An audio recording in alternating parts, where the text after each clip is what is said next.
Hey there geeks and geekettes, today I'm going to unbox Marvel Legends The Punisher. Oh yeah!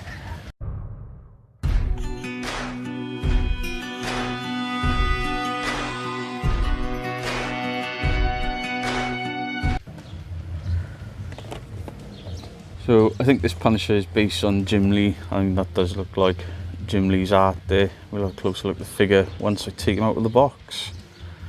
So looking at the box, got the Punisher skull on the top there, Marvel 80 Years logo there, Legends series and the Punisher right in there.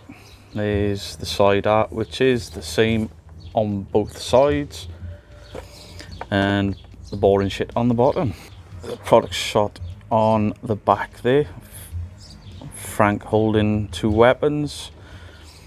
The Punisher, Frank Castle, takes to the streets and delivers brutal vigilante justice as the Punisher. Oh, I love the Punisher.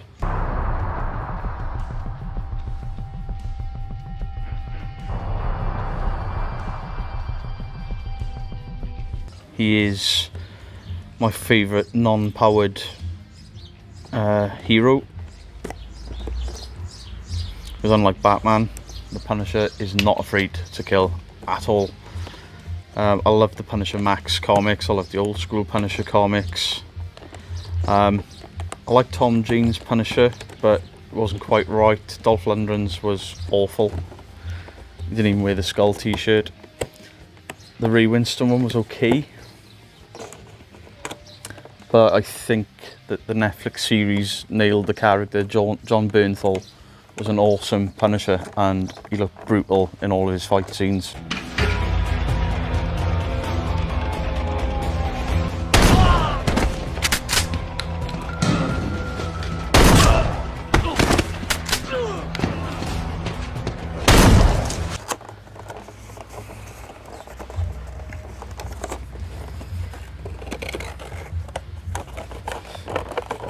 Take the figure out of the box and we get this cool box art inside.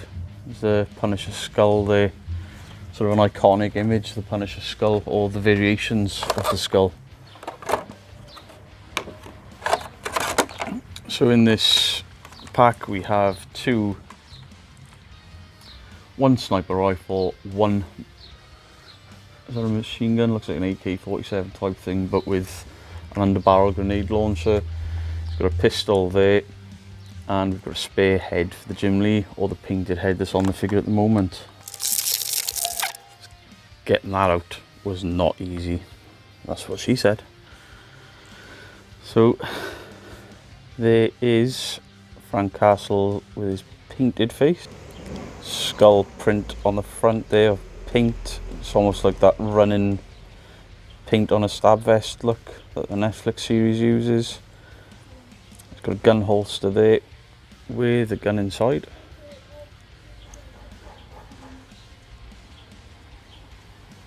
And that doesn't come out, that's a set piece. So paint up has slightly missed on the hairline there, on that paint up, or has it? No, it's his receding hairline. Obviously he's got a bit of a widow's peak going on. I thought that was a paint issue, but it's not. So he's got a shorter leather jacket on this figure. I've got another one where he's got the long trench coat, and as soon as I pulled these weapons out I realised I've got this black and white from an older Punisher figure, probably about 10 years old, and I have this with a Punisher and a Deadpool logo on. Little hand pistol there.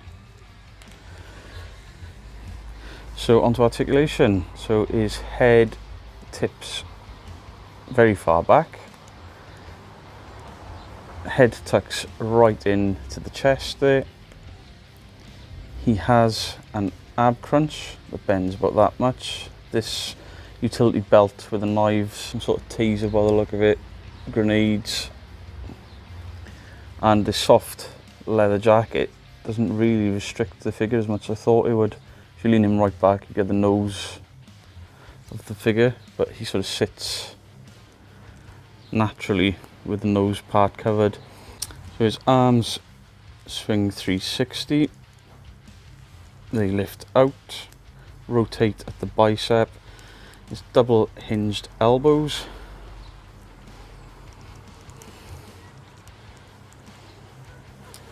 we get some decent posing out of this figure. So here's a wrist swivel and hinge. He has a waist swivel as well. Legs kick out at 90 degrees, or almost 90 degrees. He does have a double hinged knee, but he can't get full range of motion because the calf will pinch on there. The paint details on these combat trousers are awesome. There's a upper thigh cut, double hinged knee, where he can kick his own ass.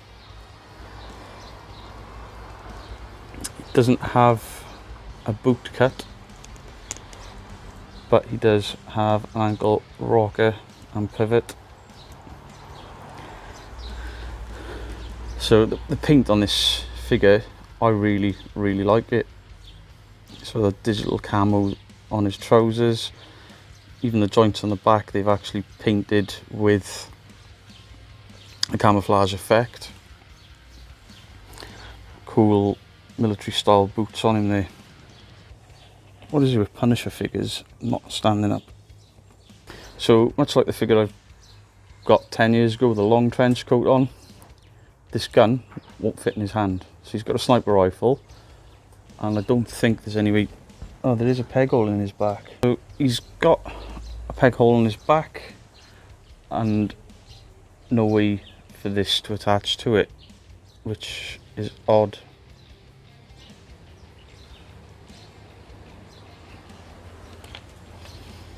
So this gun he should be able to hold quite easily.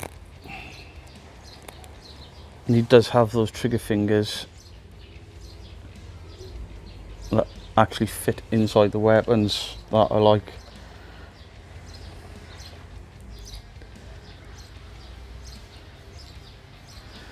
And the same with the handgun.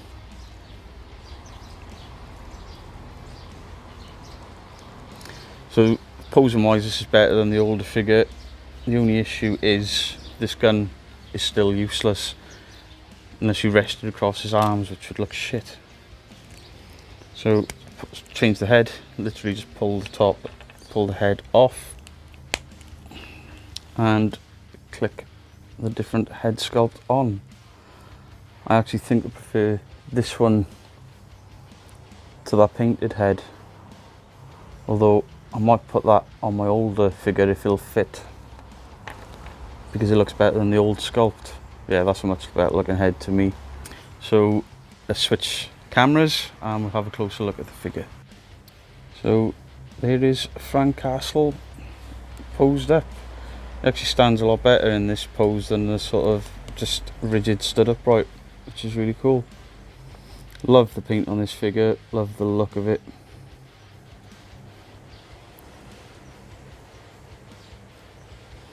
That is an awesome figure.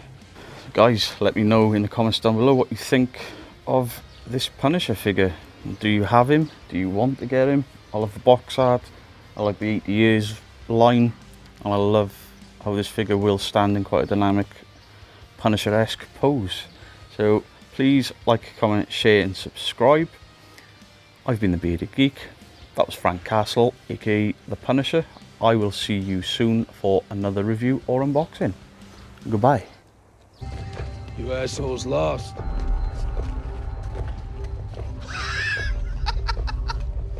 Listen, asshole.